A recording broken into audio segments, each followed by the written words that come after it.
Bienvenidas y bienvenidos.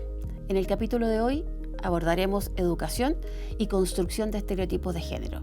Lo veremos desde perspectivas bio-socio-culturales. Siga nuestra sintonía, ya comienza Ciencia sin Fronteras.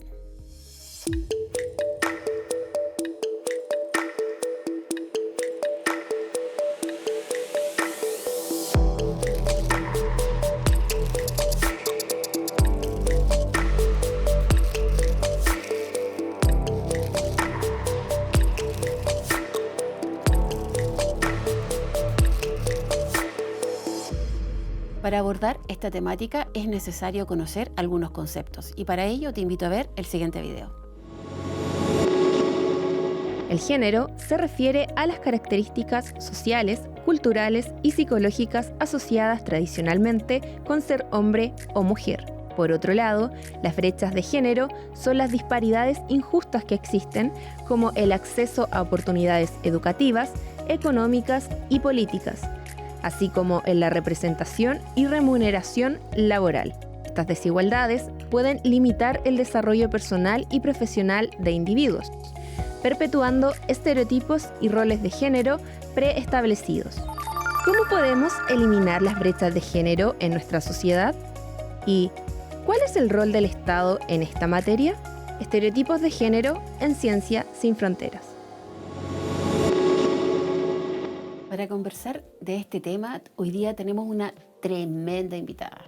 Ella es Claudia Matus, ella es doctora en políticas de educación por la Universidad de Illinois y además es directora del Centro de Justicia Educacional de la Pontificia Universidad Católica de Chile y, por cierto, es parte de nuestra red de investigadoras.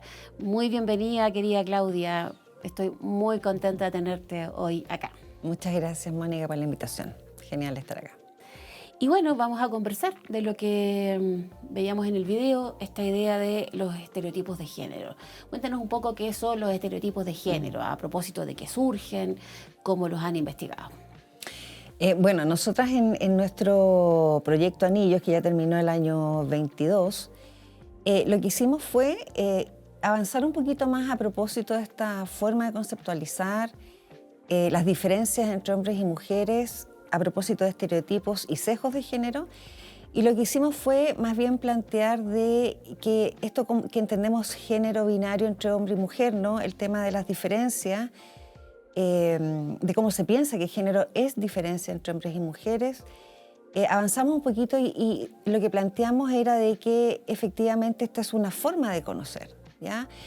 Y con eso lo que hicimos fue tratar de avanzar un poco la conceptualización, salir un poquito de este tema de los estereotipos y de los sesgos, porque nos pasaba que, sobre todo trabajando en escuelas, que cuando una asume que hay estereotipos de género o asume que hay sesgos, brechas entre hombres y mujeres, el tema se agota rápidamente. Es decir, como que uno tuviera que hacer un taller para que todos entendieran los estereotipos y trataran de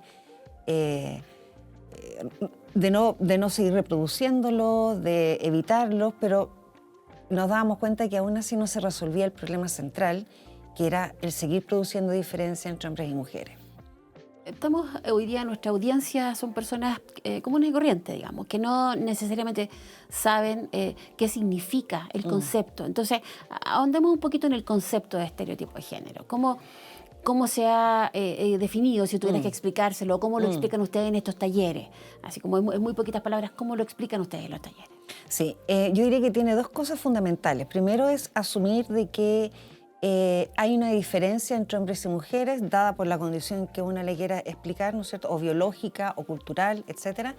Y segundo es asignar roles, es decir, que una por ser mujer u otra persona por ser hombre tiene ciertas capacidades, ciertas habilidades y condiciones que lo habilitan o la habilitan de mejor manera para ciertas labores, roles, posiciones, en fin. Entonces, eso de asignar una forma de comprender solamente por el hecho de que tú seas hombre o mujer, que ya estás habilitada para ciertas cosas, es donde se debe poner atención porque nos damos cuenta, ¿no es cierto?, de que las mujeres van a estar en posiciones que son menos valoradas, que son más sancionadas que los hombres. Y eso es ¿no es cierto? Esa es la parte cuando uno va a trabajar estos temas de demostrar que para avanzar en temas de justicia es importante comprender, problematizar esta diferencia que hay y el por qué, a propósito de esa diferencia, una debiera estar en cierto lugar o debiera ser mejor para ciertas cosas que un hombre, y cuando esas posiciones no son iguales. Y ese es el detalle. Entonces, yo siempre digo, la diferencia por sí no es el problema, sino que es el para qué lo usamos. Entonces, si esa diferencia entre hombres y mujeres a mí me va a poner en un lugar en donde o voy a ganar menos o voy a tener que estar sometida a cierto tipo de trabajo, en fin, no, eso no es justo. Entonces, esa es un poco esa es como la forma de entender los estereotipos, de esta asignación evidente que se hace por ser hombre o mujer, entendiendo y asumiendo que hay una diferencia que es intransable. Ese es como el problema. O sea, que te habilita y que te inhabilita, en el fondo, para ocupar determinados espacios, Por supuesto, ¿cierto? por supuesto. Entonces, eso sería como el problema que por ser mujer te habilita para y Exacto. te inhabilita para otras cosas. Exactamente. Y en ese contexto a los hombres, ¿cierto? Se les habilita para o se les inhabilita, por ejemplo, para el tema del cuidado. Exacto. Y eso es lo que ustedes trabajan dentro del Centro de Justicia Educacional. Y en ese contexto, ¿qué impacto tiene para, por ejemplo, la vida académica, los estereotipos de género? ¿Qué pasa ahí? Tremendo. Ese es un tremendo tema, dado que la academia en general es un espacio que tiene muchas aristas, muchas cosas que mirar. O sea, por un lado, uno podría pensar en que, o una primera forma sería la aproximación de pensar de cuál es el lugar que ocupan las mujeres dentro de los espacios académicos, ya sea en la investigación, en la docencia o en otro tipo de actividades.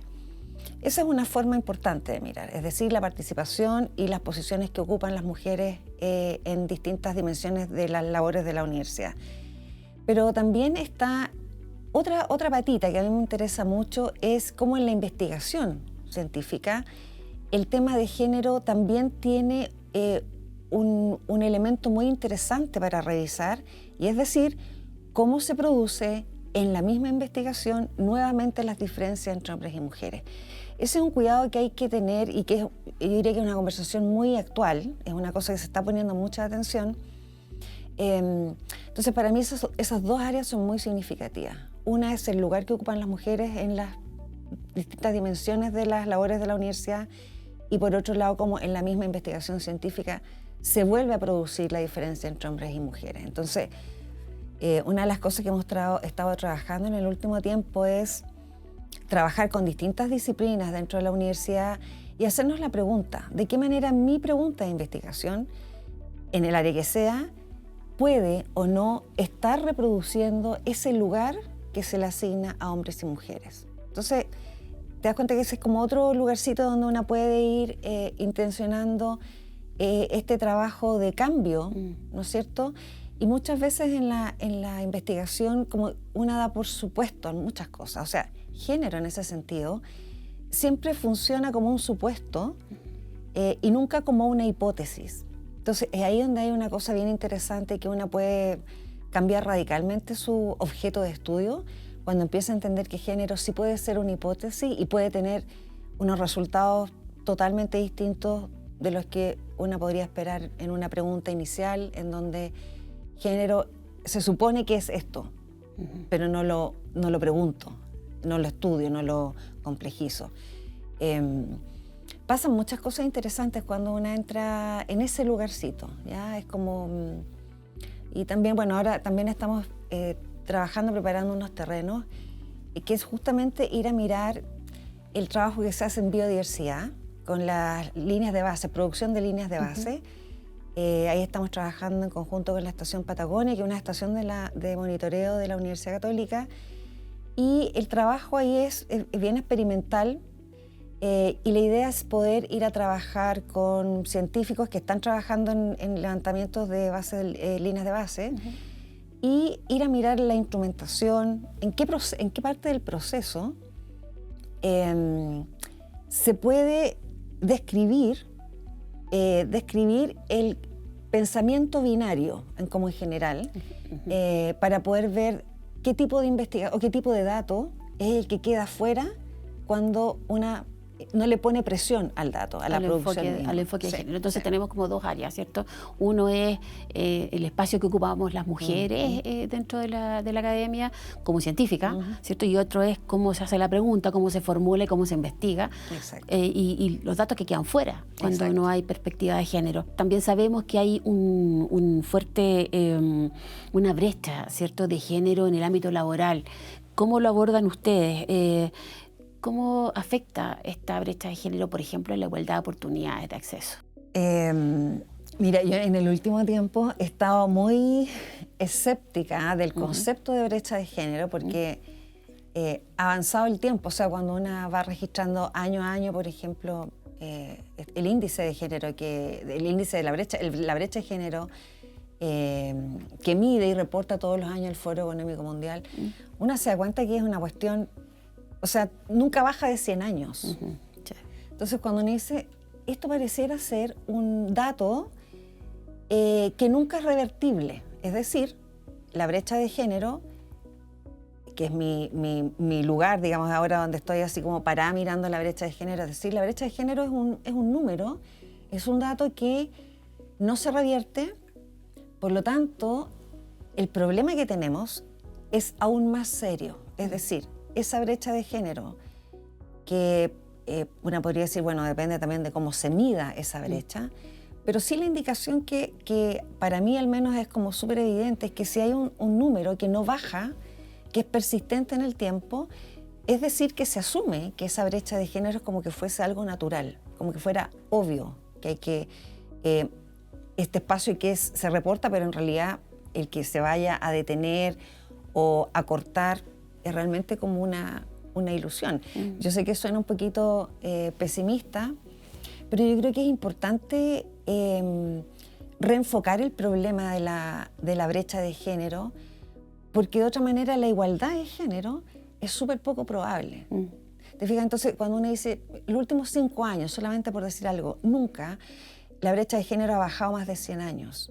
Es un muy buen indicador para decir, entonces, ¿cómo logramos igualdad? ¿Es posible pensar en la igualdad si es que tenemos indicadores que solamente reportan aumento? Sí. Y si baja serán 2 años, una cosa así, no es tremenda la...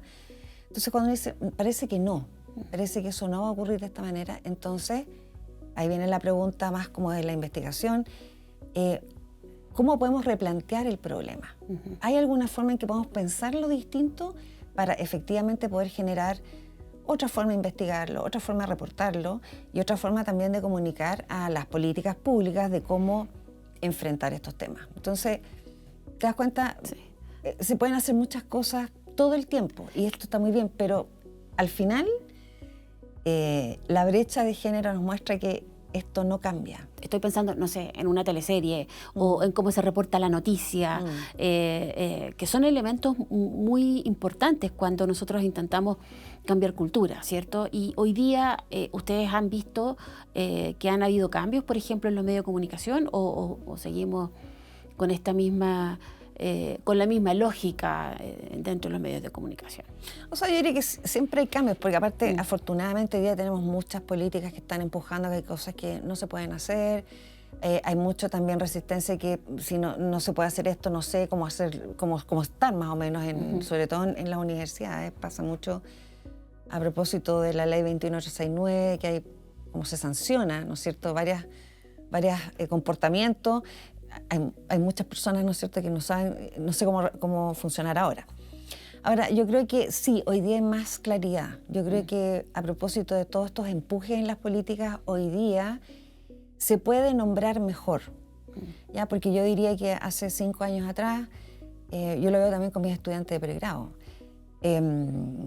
Por ejemplo, yo les hacía una pregunta siempre al partir, ¿cómo han sido discriminadas cuando partía el semestre?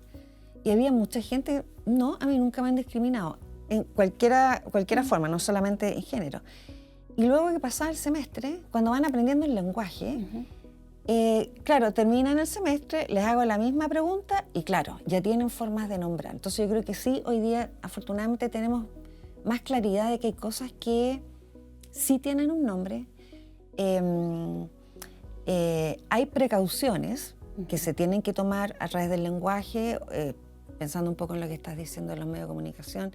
Entonces sí, efectivamente yo creo que en ese sentido sí hay una especie de precaución, sí, parece que lo voy a tener que decir de esta manera, en fin, entonces yo creo que eso sí hay aporta. más cuidado Sí, hoy día. sí. Oye, y en eso el Centro de Justicia Educacional, yo amo, para contarle a los televidentes y a las televidentes que Claudia dirige un centro, y el Centro de Justicia Educacional en la Católica, ya les había contado, y ese centro tiene una producción de videos y de material para trabajar el tema del enfoque de género, de los estereotipos de género, que es muy potente. Cuéntanos un poquito cómo funciona, qué videos tienen, qué es lo que hacen y cómo ese material contribuye efectivamente a cambiar los estereotipos de género, que, dicho sea de paso, yo he ocupado el material, amo el material que ustedes generan, porque en realidad genera esa conciencia que tú decías en personas que de repente dicen, no, yo nunca he sido discriminada, y en realidad sí lo habían sido. Sí. Cuéntanos un poquito de eso. Sí, bueno, el Centro de Justicia Educacional es un centro, ya estamos en nuestro 8º año.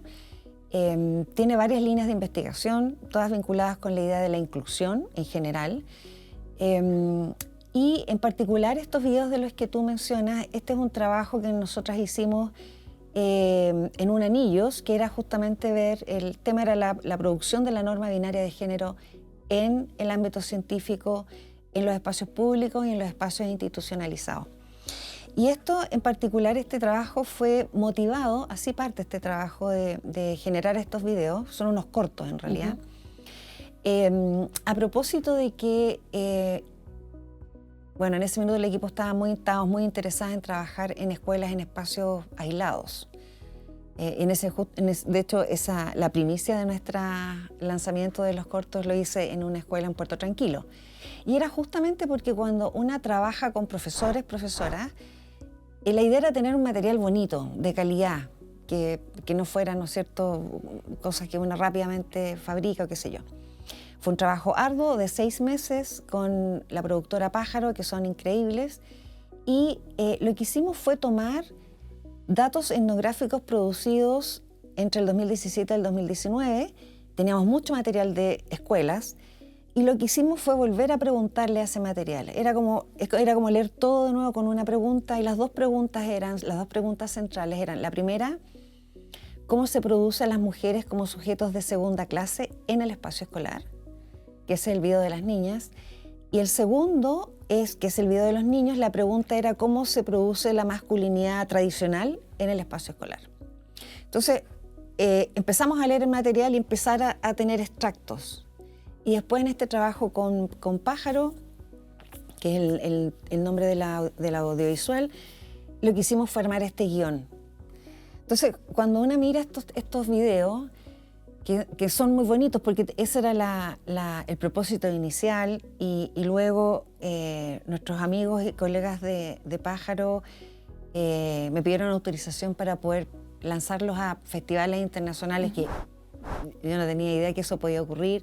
Bueno, la cosa es que nos han premiado, hemos estado en más de 25 festivales internacionales. De hecho, hasta este año incluso me pidieron autorización para mostrarlo en un festival en Bélgica. O sea, increíble lo que ha tenido, sobre todo el de las niñas. Ese yo creo que ha sido... ¿Cómo nuestros y nuestras televidentes, cómo pueden acceder a esos videos? Si alguien quisiera ocuparlos, por ejemplo, en su clase, o trabajando en un colegio, o con académicos acá mismo en la universidad. Sí.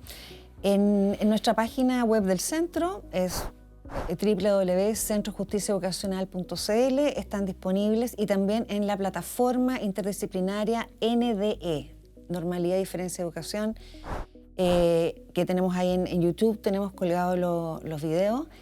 Qué bueno que lo mencionas, porque estos videos están totalmente liberados y justamente fueron hechos para que toda la gente que lo quiera ocupar lo ocupe. Y también a principio de año lo que generamos fue una guía práctica para el trabajo con los videos. Ya. Eso también está en la página del Centro de Justicia Educacional, y ahí lo que intentamos hacer era ver cómo se podía generar una forma de trabajar con los videos con adultos. Todavía nos falta hacer esa especie de guía didáctica para trabajar con niños y niñas. Entonces, es un trabajo que, así como tú mencionas que has usado los videos, en algún minuto también me gustaría poder juntar gente que lo ha hecho, que ha usado los videos para ver cómo lo hacen, porque eso también para nosotros es súper buena. Contémosle a los televidentes dónde te contactan. Centro Justicia Vocacional, ahí están todos nuestros contactos, o nos pueden seguir también en las redes, tenemos Instagram, Twitter, así que estamos súper disponibles y somos bien activas también. Y bueno, Claudia Matus, o sea, cmatuc@uc.cl, que es mi correo, también súper disponible. Pero yo creo que lo interesante de este material, vuelvo a decir, de que es muy sensible, muestra cosas que todas nos relacionamos con ese material, también el de los niños, estoy pensando en los dos videos, y por lo tanto yo creo que lo importante de esto es que es un material que está muy bien elaborado técnicamente, bonito, y que tiene también esta condición de registrar formas en las que esto se reproduce en los espacios escolares y a nadie le parece extraño. A mí nunca me ha tocado, en todas las veces que lo he trabajado, que alguien diga, ¿y dónde sacaron esta cuestión? Sí. No, como que todos dicen, sí, volví para atrás. Y bueno, y aparte que también pasan cosas bien intensas. Bien interesante. Sí, me parece súper interesante tu comentario, porque efectivamente, bueno, la experiencia cuando yo ocupé el video fue esa, ¿cierto? O sea, no nos ha pasado nada, vemos el video, wow, sí, nos han pasado muchas cosas. Y en ese contexto, bueno, tú eres profesora titular de la Universidad Católica, y eso es un gran logro, digamos, pero me imagino que habrás enfrentado algunas barreras. ¿Cuáles fueron las barreras que enfrentaste en esta carrera académica solo por ser mujer?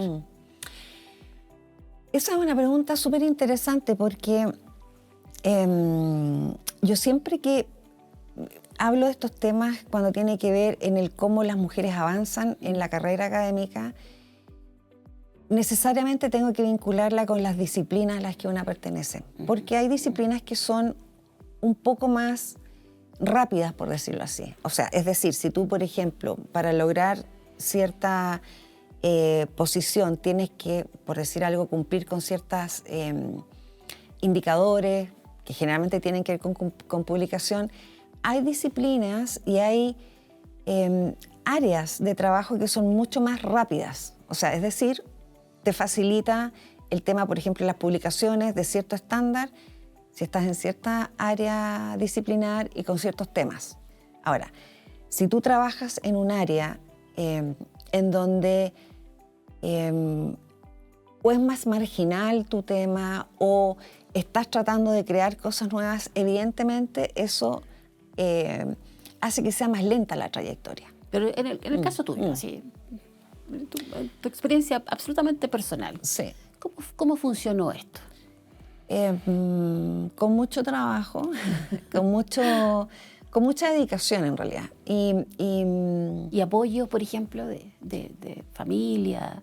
¿Cómo funcionó? ¿Tú tienes hijos, no? Sí, tengo 2 hijas. ¿Tienes 2 hijas? Sí, yo creo que es una carrera bien solitaria, ¿ya? O sea, yo creo que cuando una le gusta lo que hace, cuando es donde tú te sientes totalmente viva, siempre eso va a ir acompañado de muy poco descanso, muy poco espacio para la cosa cotidiana. Y eso, bueno, muy bien también lo saben mis hijas. Porque hay muchas cosas que tienes que hacer. O sea, estudiar, tienes que estar sola. Escribir, tienes que estar sola. Cuando redactas proyectos, es mucho tiempo sola pensando y en fin. Entonces, en ese sentido, claro, yo diría que es tomar esa decisión de avanzar en la carrera académica implican estos sacrificios. A diferencia de otras colegas, que yo creo que son bien variables las formas en cómo uno enfrenta las trayectorias académicas. Pero en comparación, por ejemplo, con tus colegas, con los hombres, digamos, que hacen el mismo trabajo que haces tú, en la misma universidad, en áreas similares, digamos, el tema de educación, ¿cómo crees tú que ha sido, por ejemplo, tus publicaciones respecto a las publicaciones de los hombres? O sea, yo creo que en ese sentido uno puede hacer un equivalente, ¿ya? O sea, evidentemente hay cosas que uno no alcanza a entender ni a conocer, pero yo diría que, por ejemplo, cuando uno va a revisar cómo se reportan las carreras académicas entre hombres y mujeres y la diferencia que se hace, son cosas que uno evidentemente las ve. O sea, es decir, eso como que te peguen en la espalda, sigue adelante, está súper bien, y una puede ir 10 pasos más adelante y nadie te pega en la espalda y ni te aplauda. Eso es típico. O sea, yo creo que... entonces, eso, claro, eso implica... O sea, tú dices que tus colegas, digamos, así, lo felicitan y... Sí, o sea, eso es súper evidente, sobre todo cuando uno empieza a poner ojo de cómo se van haciendo las cosas y cómo una pudiera reportar, y sobre todo cuando uno está trabajando también en la idea de la mentoría con otras colegas. Estas cosas son importantes de escribirlas, es decir, poner atención. Cuando tú estás en la misma posición que alguien, en este caso un colega, y tú te das cuenta que haciendo el mismo trabajo y tú incluso siendo un poco más adelantada, el aplauso y la apertura de puertas no generalmente ocurre, no es así para ambos. Eso, y yo lo digo por experiencia propia, no estoy volviendo a las revisiones bibliográficas que hemos hecho. Entonces, claro, cuando uno dice, ya, ¿y qué hago con esto? ¿Cómo lo enfrento? Y ahí es donde empieza, ¿no es cierto?, nuevamente yo creo que esta idea de cuál es la mejor forma en la que uno tiene para poder, primero, anunciar que está pasando algo, decir que esto cómo se mejora. Y yo por eso mismo creo que hoy día lo que tenemos disponible a propósito de la fuerza que le puso la ley 21369, en donde las universidades están preocupadas, hoy día tenemos mecanismos. Entonces, esto que tú ya tengas una oficina donde se esté trabajando el tema de género y que no se hace solamente, vuelvo a insistir, el lugar de las mujeres en la academia, sino que la academia. Es decir, cómo se discrimina. Porque yo diría que ese es el gran punto, porque no necesariamente es solamente por género, sino que también pueden haber otras prácticas, otros tipos de discriminación, en donde solamente tú las puedes nombrar y ponerlas como un objeto problemático dentro de una institución cuando tienes estas estructuras. Te invito a ver un video junto a los televidentes sobre cómo disminuir la brecha que existe entre hombres y mujeres. En Chile, las brechas de género persisten.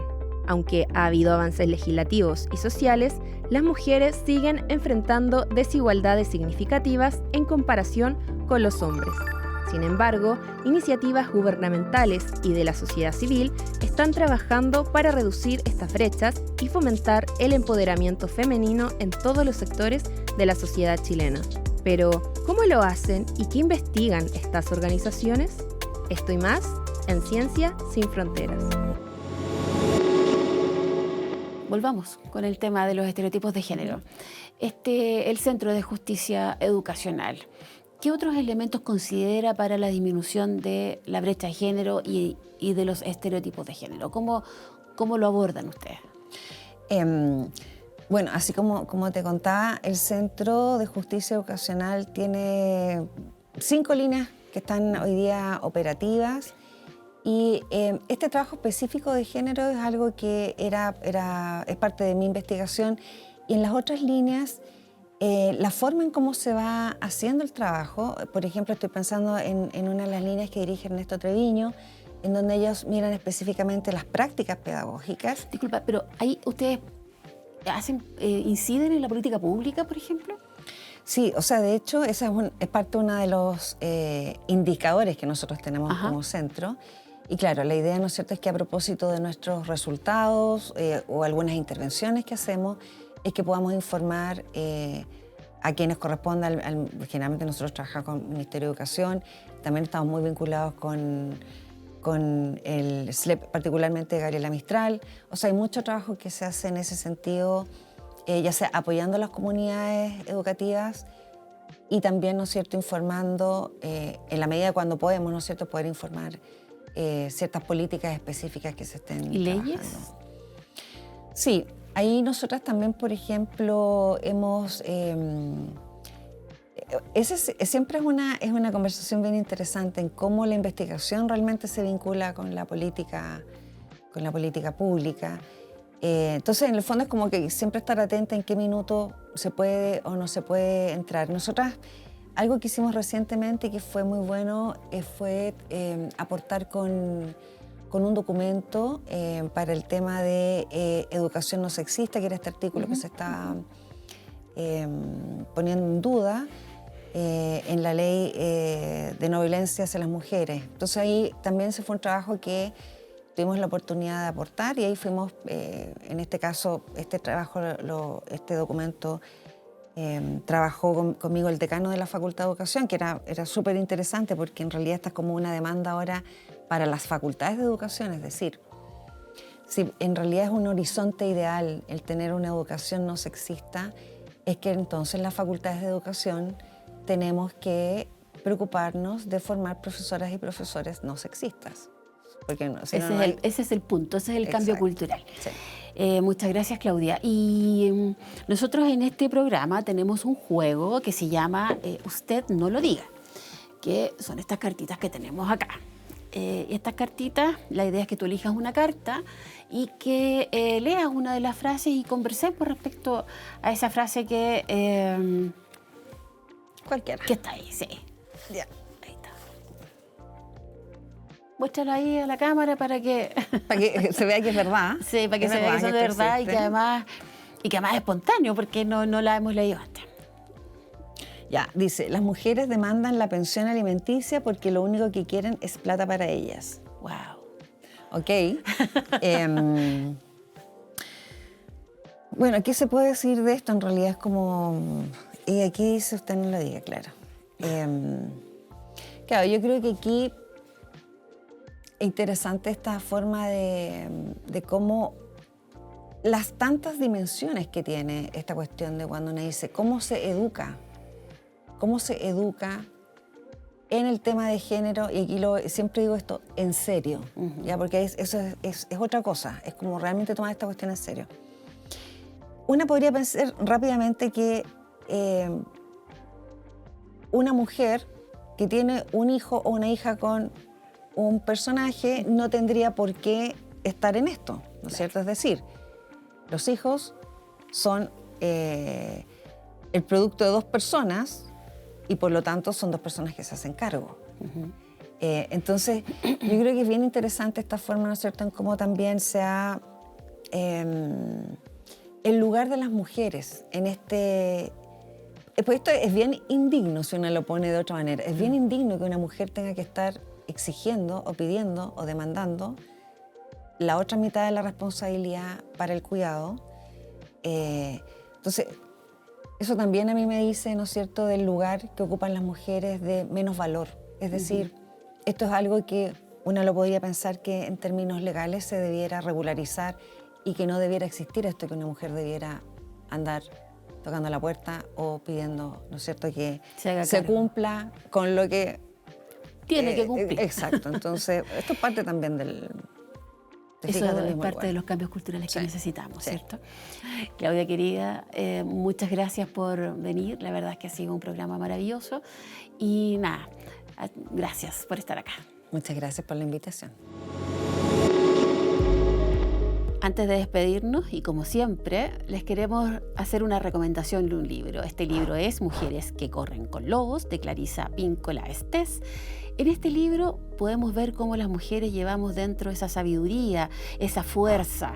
Así que les invito a leerlo y a comentarlo con sus amigas y amigos. Nos despedimos y recuerda, puedes volver a ver este programa en nuestras redes sociales. Esto fue Ciencia Sin Fronteras.